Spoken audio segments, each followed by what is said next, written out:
Some fights I got announced. Just curious what you think, or are you happy with it? Spence and Thurman, but for no title and at 154 pounds. I think it has more to do with like a personal issue that Spence has with Thurman, where he said years ago that he never wanted to give him a fight because Thurman never gave him an opportunity. So I feel like this may be like a, hey, because you did this to me, now I'm going to do it back to you. Yeah. Yeah. I think both of them are great fighters, great talent. Spence is a southpaw, and he's tall. And I don't know how much taller he is from Thurman, but Thurman can box. You've seen him box and use his boxing abilities. He's an intelligent fighter too. So we'll see what happens. A lot of people are calling Thurman a gatekeeper now, or they're calling this a tune-up for Errol Spence. A lot of fans I saw on Twitter. I don't think they should be calling somebody like that a tune-up. That's what I was saying. He was unified champion before Spence. Yes. Multiple championships won.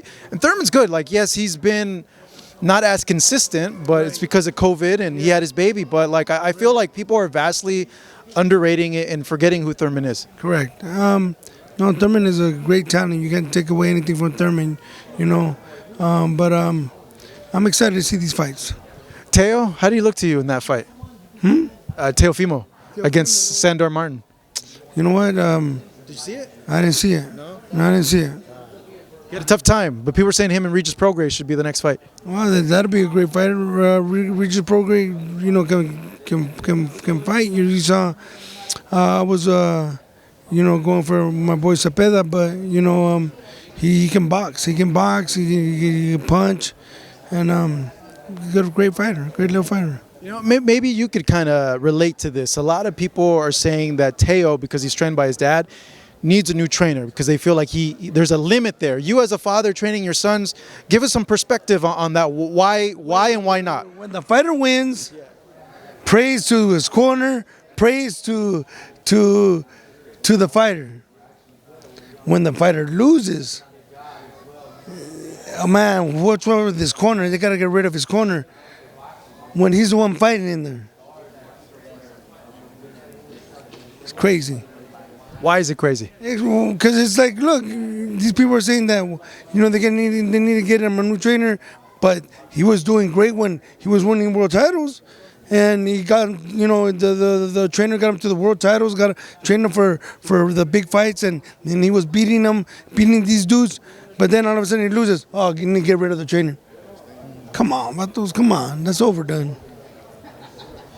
You, with even more perspective in terms of your sons, is it hard for you as a father or anyone as a father in that position to kind of take a step back and be like, you know what, maybe I've reached my cap and I do need to bring someone else to kind of add a little bit of a new fold to the mix or a little bit more perspective into the mix?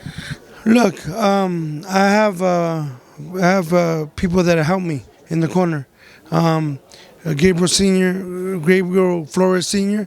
and Jorge Capetillo, two great trainers. So if I don't see something, they see it.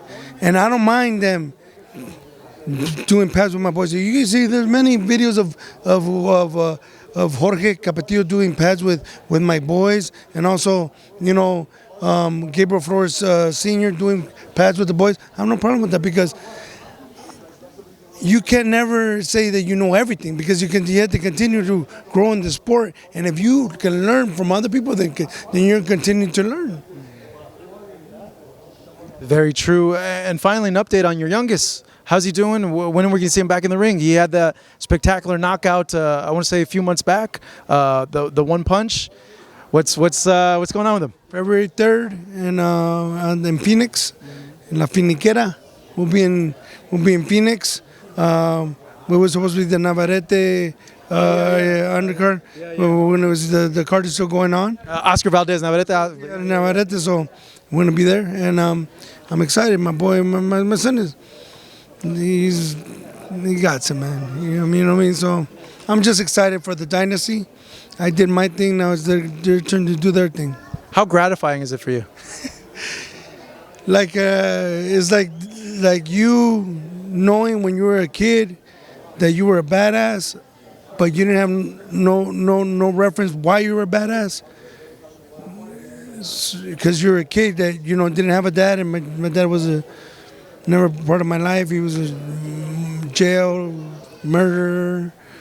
You know, he passed away, but you know, we mended things as before he left. But you know, it still hurt. You know what I mean? And so when you see my boys, they come from gallo de pelea. You know, fighting rooster. You know, and like you can't make a pit bull out of two chihuahuas.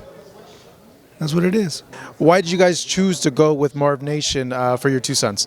I think it was the best, you know, fit for the boys. You know, Marv's gonna have over 45 shows throughout the year, and man, there's a lot of shows. So I need to keep my boys busy because because they're not busy, they're not training too much, and I need to keep them busy so that way they stay disciplined to what we gotta do, and that's us fight so that way they got an opportunity to become more champions.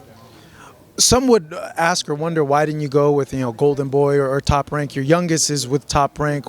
Why did you feel that this one in particular, this promoter in particular, was, I don't want to say better, but was better fitted to your son? Like, what did you see there? Well, I saw that, you know, the attention that he gave us, you know what I mean? And I thought that was very great of him, the way he was took care of everything when we needed something to be done, and you know, he was there for Junior and Amado, and so that's something that's important because that shows, you know, what type of character he is, what type of person he is. So, you know, and you know, we're just excited. You know, a guy that's gonna keep you busy, where there are a lot of promoters that are not giving fights like that right now because of, you know, COVID and everything that's going on in the world. But you know, we're just excited about the opportunity to bring Marv Nation to the Vargas dynasty. Yeah, it's a big thing.